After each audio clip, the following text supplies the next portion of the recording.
Welcome back to the All Saints Online podcast. We're continuing our series where we shine a spotlight on the incredible individuals who are the heart and voice of our community.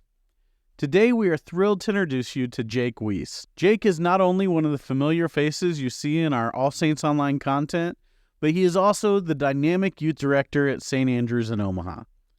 Jake has a knack for connecting with our youth, sharing wise words, and let's be honest, undertaking a mission that many of us would shy away from, dedicating his time and energy to teenagers and doing it all with enthusiasm and grace. So sit back and get ready to be inspired by Jake's insights and stories that remind us all of the vibrancy and potential of younger generations. And hey, if you enjoy this episode, show us some love. Like, subscribe, and share this podcast with your friends. Your support means the world to us, and those 5-star ratings help us keep bringing you content that lights up your week. Let's jump right in. Jake, thanks for being here with us today. Thanks for having me. Well, could you start by telling us about yourself? Yeah, I'm a Nebraska native. I grew up in a little town in south central Nebraska called Holdridge. It's about 5,500 people. And just before I started high school, I moved to a town called Fremont, which is about 30 minutes away from Omaha. And that's where I graduated from high school. All my family is from Nebraska. After high school, I went to college in the suburbs of Chicago. There I met my wife, Hannah. I studied Christian ministry while I was there. So that's what my degree is. Right after I graduated from college, I moved back here and actually started working at St. Andrew's a week after I graduated from college. I've been here 5.5 years now. Now I'm married to Hannah, and we just had our first child, our daughter, who is about to turn a year in less than a month, which is kind of unbelievable. You went to school in the suburbs of Chicago. Mm-hmm. What is the one place in Chicago that if you get in that area, you go to? I don't know if I'm going to have a good answer. My school is about an hour and a half away by train. So the rare times I went to the city, I went to like the touristy spots like Millennium Park, See the Bean, go to Giordano's. It's my preferred pizza place. I know Lou Malnati's has its boosters. But do you have deep dish opinions? No, I just like deep dish. There were these hole-in-the-wall spots that I'd go to that I don't remember what their names are at this point. Mm-hmm. But they would do it the way I like it because I don't like chunky sauce. I like a smooth sauce. And there are a couple of spots that would do a lighter sauce and then just fill it with meat and cheese. The fact that you don't die halfway through it is a miracle, yeah. I suppose one Chicago thing that I do kind of miss is Portillo's. After I ran track and cross country in college, and after meets, our team would always go to Portillo's. And, you get a huge cake shake, nice dipped Italian beef sandwich. I try to hit up Portillo's if possible when we go back to Chicago. So can you share with us what inspired you to get into ministry and how you knew this was the thing that you were going to do with your life? Yeah, it was a long process for me. One thing I didn't mention earlier is that I'm a pastor's kid. My dad was a youth pastor, actually, growing up. So church has always just been a huge part of my life. It's kind of a second home to me when I was a kid. And I was fortunate to have a largely very positive experience in the church as a pastor's kid. I loved being at church, loved being involved. I was the Bible trivia champion and played hand drums on the worship team when I was a kid and all this stuff. Church has just been a huge part of my life. It's always been something I loved. I would say I started feeling some kind of call into ministry when I was in high school, but was very resistant to it. Although I did have a positive experience being a pastor's kid, you also do get to see the difficulties that come with working in the church. And I didn't think was something I wanted to deal with. So I just kind of wrote it off as this isn't for me. So when I initially went to college, I was going to study to be a high school English teacher. And that lasted like 2 months. I initially decided that I needed to change my major because I was afraid of speaking in front of people, like terrified of it. I was in this weird spot where I knew I needed to study something else, but I had no idea what I wanted to do, and had this I'm not one that jumps to saying like this was a God moment or stuff like that, but I had this moment where I was laying on my bed in my dorm room and on my college's website scrolling through the majors that they offered, and Christian ministry just jumped out at me, and it was fairly immediate. That's what I needed to do. That was kind of the only option. I started studying Christian ministry, but not really sure what I was going to do with it. I thought maybe I would go into some kind of like social justice, nonprofit type work. And then over time, I had an opportunity to intern with children's ministry in a church near the college. I did that for 2 years and really liked it. I did a summer internship at a summer camp and found my favorite part of that job was planning and teaching little Bible lessons for the kids every day. And over time, through trial and error, just kind of stumbled into this realization that working in the local church is what I'm called to do, and that I actually am gifted in speaking in front of people, which is a very ironic full circle thing. And that was going into my senior year of college. I kind of feel like I gave in. I stopped resisting. I just kind of knew from then on, this is where I need to be. I often tell people there's some that are like, I'm supposed to be here. I feel comfortable working in the local church, and they just accept it. And I'm very similar to you. I didn't ever quote unquote accept a call. I just decided to stop fighting God on earth. I was like, no, I didn't want to do this. There are some days now I still don't want to, but we can talk about that some other time. That leads right in. You work with youth. Youth ministry is something that I am incredibly passionate about as well, because not only do I have kids, I also did youth ministry for more than 10 years.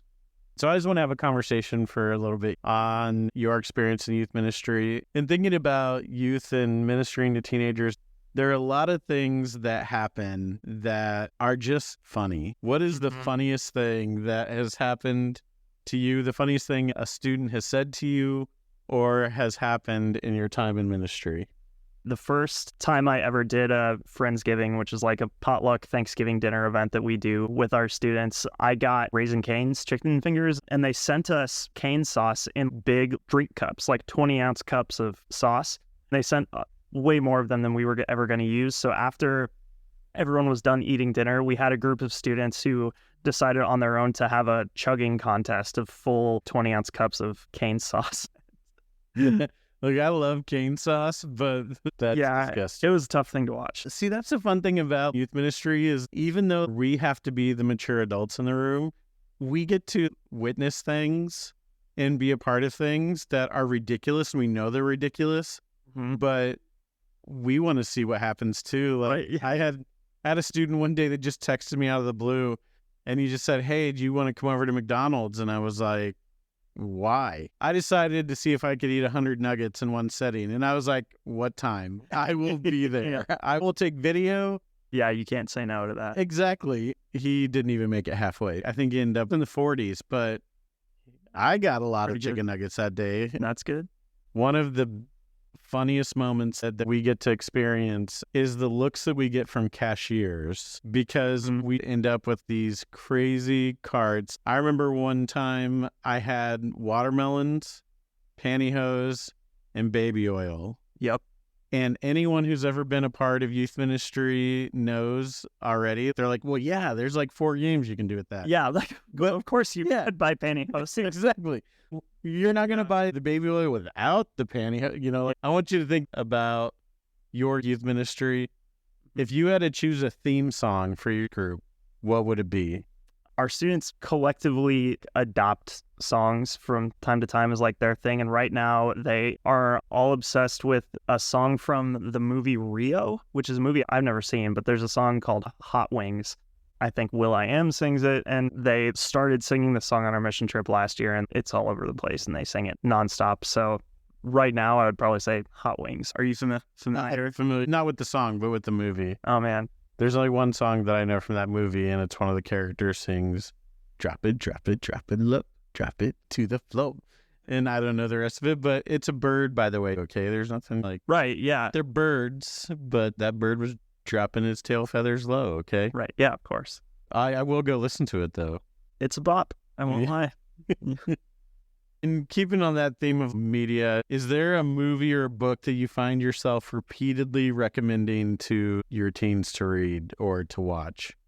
Yeah, I can think of a couple books that I've recommended and gifted to a lot of students. One would be a book called Sinners in the Hands of a Loving God by Brian Zahnd, which is a really good kind of basic theology book. The main premise is exploring God is like Jesus, and Jesus reveals fully who God is and how that forces us to rethink some of the common ideas about God. The title is a play on the old sermon, Sinners in the Hands of an Angry God. So it's kind of trying to flip that on its head. That's a really good book. That's one of those books that Hannah and I bought like 6 or 7 copies of and just end up giving them away all the time. Another one is a book called We Make the Road by Walking by Brian McLaren, which is a daily devotional book and the best one of that kind of book that I've ever found. So I've gifted that to a lot of students like going off to college or students who are looking for some kind of daily devotion thing. That's one I always recommend. As far as movies go, anything with Kevin Sorbo? Definitely not. Avoid anything with Kevin Sorbo. I mean, Hercules wasn't that bad. It's before my time. I don't think it wasn't that bad though. But it was a TV show. It brought him into prominence. I think I've seen pictures. Yeah. Huh. Sorry for any of you Kevin Sorbo fans, but I'm just saying his content has declined in recent years. Yeah, and maybe his mental faculties, but too far. Judging the guy that I've never met, you're still welcome. I'll interview Kevin Sorbo. Yeah. I'll ask him some questions. That'd be great. That would be great. I'd listen to that. Yeah, You can be a part of it. We can do it together. Okay, great. Be like, look, what were you thinking? Is there more to that question? I'm like, nope, that's it. Yeah. Like, why? Yeah. Why what? No, just why. Yeah. Wherever you're going to go with that question, we'll just be here with you. And God's Not Dead, number 32. Thankful I've never seen any of those movies, which I feel very grateful for. You know, for people who love them, more power to you. Sure. I just feel like there's good cinema, and then there's God's Not Dead. And there are some fantastic religious-based movies. It's just not my thing. Mm-hmm. And so I make fun of things that aren't my thing, I guess. Mm-hmm. But anyway, that's what we do. That's right. Those became very trendy for a while. Mm-hmm. Had all these movies that were pitched as Christian alternatives to movies that you already love. They also did it with music. Oh, yeah. If you love Metallica, you might like Ray Boltz. And you listen to it, and these are nothing alike. Yeah. You know? If you like Snoop Dogg, you'll love Salty. Who, if those of you guys who don't know, Salty was a book I grew that up sang. With. Oh, yeah. I know Salty. Exactly. But for anyone who doesn't know, it was a book that sang songs and hung out with children. It was fine. Yeah, it was fine. I had Salty tapes that I would listen to. And they were always like brightly colored, like yellow and orange. Yeah, they were great. Mm-hmm. Yes, I agree. One of the things with youth ministry is you see current trends so much faster than a lot of us do. Even parents. Yes. Has there ever been a trend that you have hilariously failed at trying to do? One recently that took me a long time to understand was, have you heard the term Riz? Yes. That was one where I heard students say it at youth group for the first time. And a lot of times you can kind of pick up on what they're talking about. This was one I felt like I had no idea what they were saying. And I spent 2 weeks of youth group having 7th grade girls try to explain to me what Riz is. And it made me feel dumb, but then they think that's funny. You get good interaction out of those things. So it all works out for the best if I look like an old bumbling buffoon in front of these kids. When you own it, it works. You know? You can go up there and be like, look, Jesus is the Rizzler, okay? He's the rizziest. Then watch them cringe and laugh, but they remember what you said about Jesus. Yeah. What I like to do is once I understand something, wait just a little bit too long to start to incorporate it into something. So like with spilling the tea or something like that, you wait just long enough to where they don't really say that anymore. And then I say it in a lesson and make them groan. Yeah, that's one of my favorite things. A couple more surface level, and then I want to ask you some serious questions. Thinking about your experience in youth ministry, if they made a movie about it, who would you want to play you?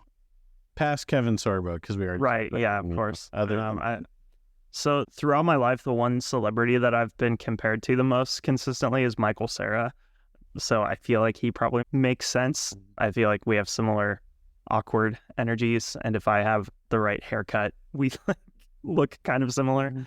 So I would watch a movie with Michael Cera as a youth pastor. We've been joking around about youth ministry, but one of the things that's unique, getting more into a serious conversation, is that you are working with them in a time where they're trying to figure out who they are. They're trying to figure out not just their identity and what they believe and why they believe it, but also just who they are themselves. Mm-hmm. Navigating that with them can be a difficult task, and you're never not doing that, because once you graduate one group through, a new group is already there. It's coming up. Yeah. So how do you approach discussions about faith with young people in an increasingly digital world and an increasingly what I would call de-churched world? Mm-hmm. Yeah. Two things. One thing is there's an old adage in youth ministry especially, but I think it applies in all areas of ministry, that belonging comes before believing. And the longer I go in youth ministry, the more I see that my primary task as a minister is to foster a community where students feel loved and accepted, where they have deep relationships, and where they feel safe to explore these things of, what do I believe? What kind of person do I want to be? And if we don't have that, especially in the cultural moment that we're in, it's almost impossible to get through to young people about topics of faith. So I pay attention to, what is the quality of community? What's the environment that we're having these kind of conversations in? And then when we do approach these topics of faith, I try to approach things from more of an exploratory kind of stance. Like, here's an issue that everybody faces in their lives. Let's explore what the Christian tradition has to say about that. Let's explore what Jesus has to say about that, what the Bible says, and then let's have a conversation about it, and not try to treat the Bible or Christian doctrine as conversation enders. I try to never tell students what they have to believe, right? I try to view it more as, I'm giving them resources that I think contain really deep wisdom about how to live our lives well. And I want them to explore those things honestly. So if a student is talking about something that they believe that I would disagree with or think doesn't line up with the Christian tradition or whatever, I'm never going to tell a student that they're wrong or they can't believe that thing that they say. I think the strongest thing I might say is, well, that's interesting. This is what I think our tradition has always said, and I think there are some differences between that and what you're saying. Let's have a conversation about those things. So just try to always open the conversation up wider, ask more questions. Never try to tell students what they have to believe, because especially in the age of the internet, this kind of de-churched world that we live in just doesn't fly. It's kind of a non-starter as a strategy. You hit on a lot of things I think are really important there. I've experienced this not only with working with teens, but also with my own teens. The more you tell them this is what you have to believe, the more that they will push back and reject that. Yep. Also, that kind of attitude makes the assumption that I am right. And if you don't agree with me, you are inherently wrong. Mm-hmm. I've learned in my lifetime just how many times that I was sure I was right, and then later found out I was either not even necessarily wrong. Sometimes, certainly, I found out I was just wrong. Mm-hmm. But there were other times, especially growing up in the church, where as I got older and I started studying the Bible and studying scripture and studying theology, and now it's one of the things that we can be nerds about. But the more that I dug into it, the more that I found out that there were not alternative facts, but there are different ways of understanding things. Mm-hmm. And if I were just to listen only to the leaders that I grew up around, and then as I got older, finding out that some of what they had to say was how they viewed it, but there were other ways that were completely understandable, that you could create a firm argument that was different than what I was taught. And if I would have only listened to them, that would be a very shallow view of God, a very shallow view of Jesus, of why I do what I do and why I believe what I believe. It's always funny, though, how many people are just, if you don't agree with this, then not only are you wrong, but you are no longer a Christian. Right. But teens see through that. That's one of the things I think defines this generation of teens. If you would agree, they can truly see and sense when somebody is not being authentic. They can see it, sniff it out, point it out. Oh, yeah. And they reject it immediately. Yeah, that's a complete non-starter. Yes, they are very good at sniffing out inauthenticity. Is that a word? I totally agree with everything you just said. If I'm trying to tell them what I believe about some big, hairy issue, I like to try to also say other people have other positions on this. And like other people who are way smarter than I am, who have done way more thinking about this, completely disagree with me. And to try to present that as accurately and compassionately, respectfully as I can. The other thing is, in the age of the internet, I'm not an informational authority, really, to the kids. Anything I say, they can fact check on their phones within 2 seconds, and they can find out themselves that there are really smart people who believe completely different things than I might be teaching them. They can find more information than I can give them really fast. So to try to take on this role of being an authority, and I'm going to tell you what you have to believe and what you have to do, and you're just going to do it, it doesn't fly in our world. And I think that's probably a good thing. It's a much healthier dynamic, I think, for us as teachers to have more humility, to not try to control what people think or do, but we can try and resource them, guide them through this very volatile time in their lives as best we can. We're just trying to walk alongside them. No, I love that. And I think that they have so many adults in their lives that are trying to tell them, just believe what I believe.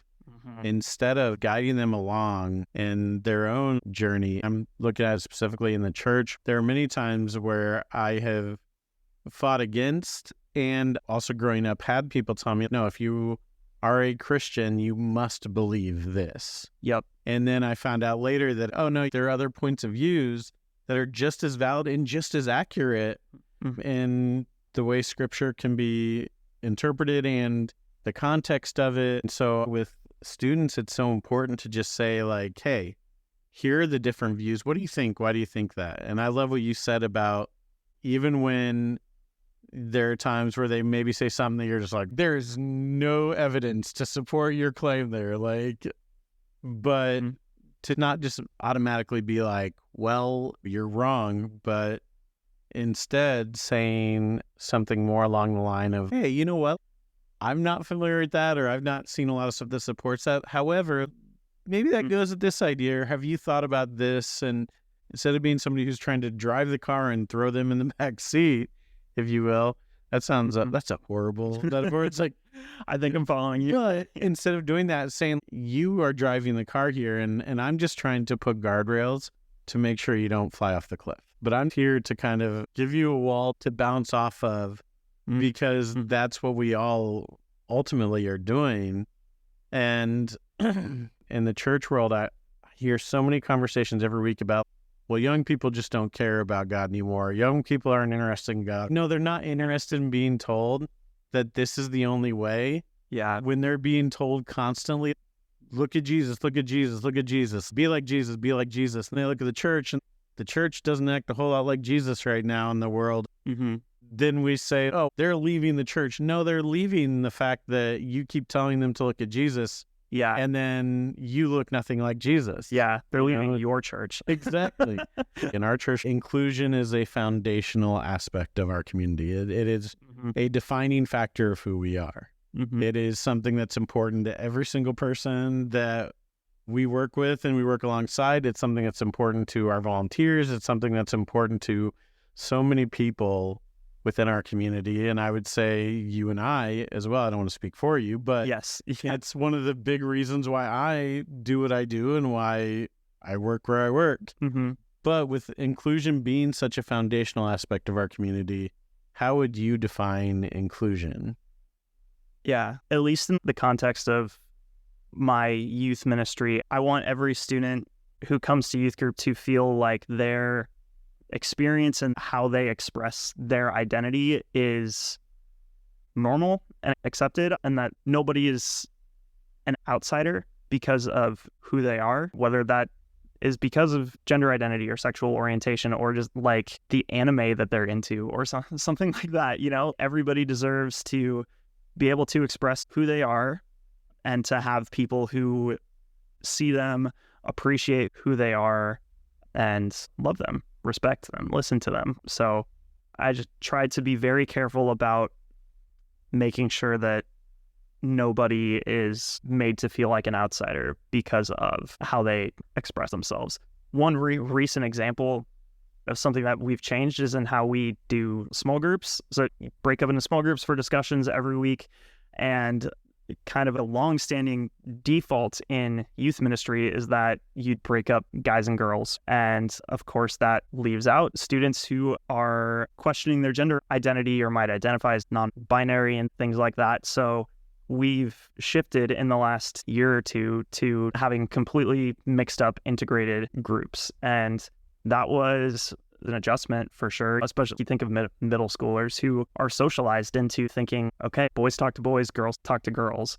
And it took a while for them to warm up to this kind of new way of doing things. But ultimately, I think it's for the better of everybody to not have these two groups who are siphoned off from each other, just have everybody integrated and to give people a message that y'all can talk to each other about things going on in your lives. It's not that you can just talk to people who are exactly like you. I love that. And I really like how you defined inclusion too, because again, we're talking a lot about the church, the modern church, the American church especially. I always say the big C church. Like, I'm not talking about necessarily our church, because I think that this is settled here. It's not really a live question. Exactly. But so many people within the church have a very narrow definition of inclusion.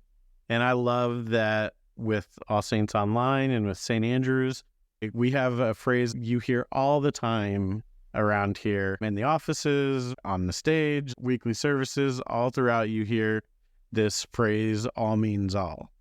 Mm-hmm. And so many people, when you ask them that question, which is why I'm asking every single one of the people who sit down here, how do you define inclusion, is because one, everybody gives a slightly different response, which I love. That's actually the point. Yeah, that's awesome.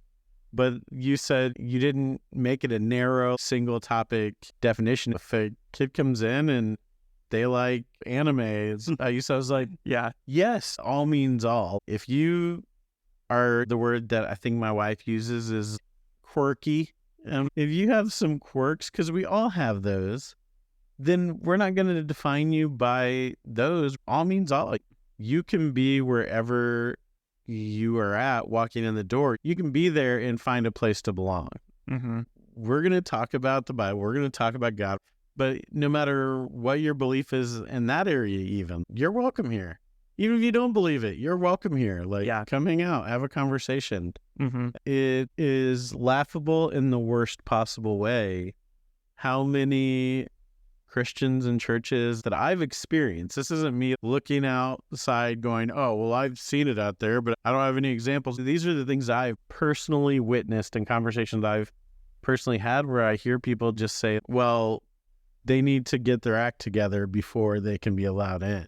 Mm-hmm. And it's like, I don't think we're reading the same book. Yeah.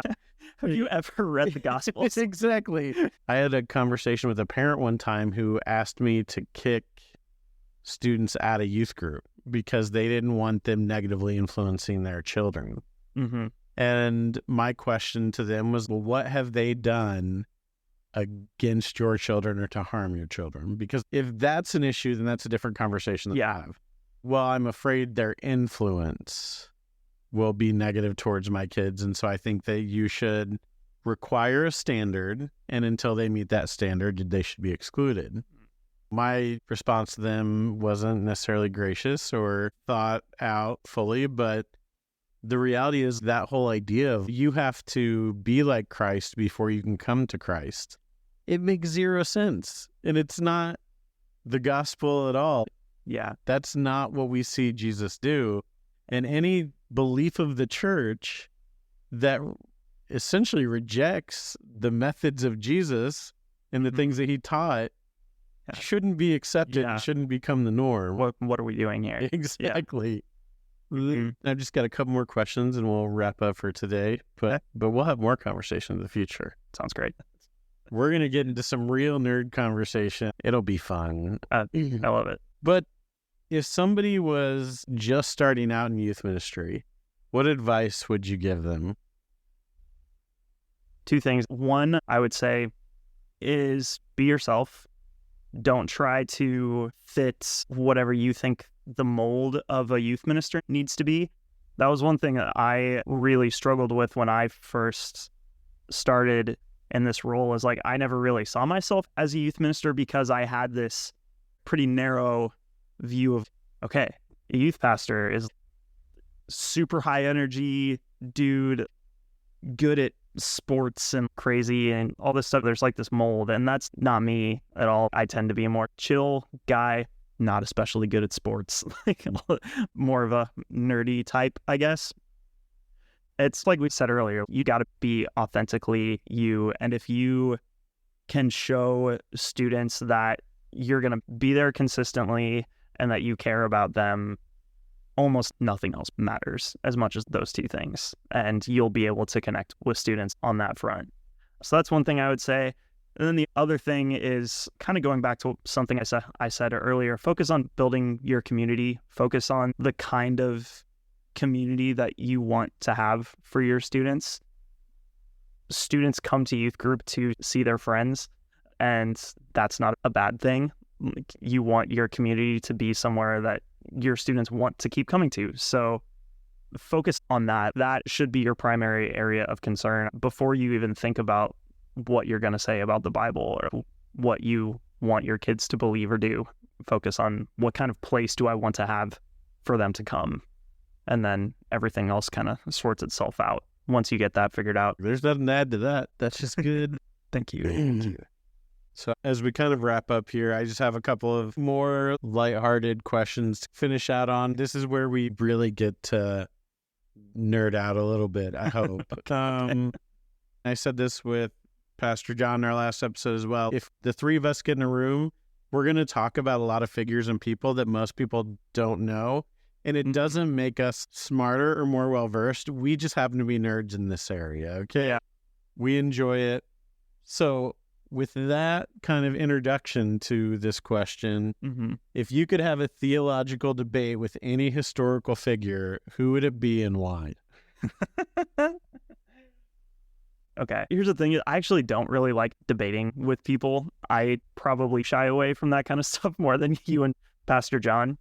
Here's what I'll say, and this will be an especially like nerdy answer, I think. If there was one person who I respect deeply and think we could have some interesting, like sticky theological conversation, it would be J.R.R. Tolkien, the author of Lord of the Rings, who was a devoted Catholic, deeply Christian man. And I'm a big nerd about the Lord of the Rings. There's especially some issues that I would be interested to have conversations with him about: the nature of evil.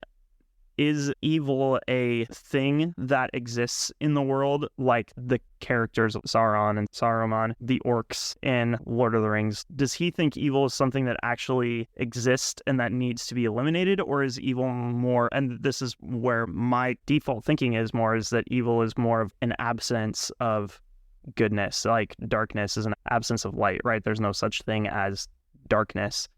And like I mentioned, the orcs, they're an interesting thing to think about as a whole species of beings who really kind of only exist as minions of these evil powers in the world. So what's going on there? Are orcs redeemable? Are there good qualities in them?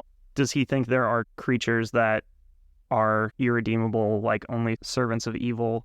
Those kind of things. And it's interesting too, because I know Lord of the Rings is very famously not supposed to be an allegory in the same way as the Chronicles of Narnia. Tolkien was really resistant to that idea of there being kind of one-to-one interpretations of his work, like the orcs have to be this, Sauron has to be this. But they do raise a lot of very interesting theological questions. So I think I could have a very interesting theological conversation with J.R.R. Tolkien. That was definitely a nerdy answer that I could have done more. No, I love that. I could have gone into characters from the Silmarillion. All right, so for our last question, a fun one to think about. Mhm. Let's say you're going on a weekend retreat and you can take 3 characters from the Bible. Oh. Who would you choose and why? Oh. I'm going to add one caveat. Okay. Since Jesus is like always the right answer, Right. other than Jesus. Yeah, that's not interesting. Okay. Let me God, there's so many people to choose from. Do I just want to go with people that I would like to meet or people that I would actually think would be fun to spend a weekend with? Okay, I'm not going to overthink it. One person who I think would be really interesting is the prophet Amos, because Amos was like a shepherd who just got told by God to go stand in the temple in Samaria, I think Samaria, and preach against the evil and hypocrisy of the government, basically. And his book is so fascinating. Like, there's this whole section in the middle of it where he's standing doing his thing, and then an official of the king comes up and tries to quietly get him to walk away, and Amos just like doubles down and he says, look, I'm just a shepherd. I just got called here to come do this thing, and I don't care what you think. God told me to do this. And I would be fascinated to hear what made that guy tick. My Bible professor in college would always say, like, Amos probably preached for about 20 minutes and then got himself killed.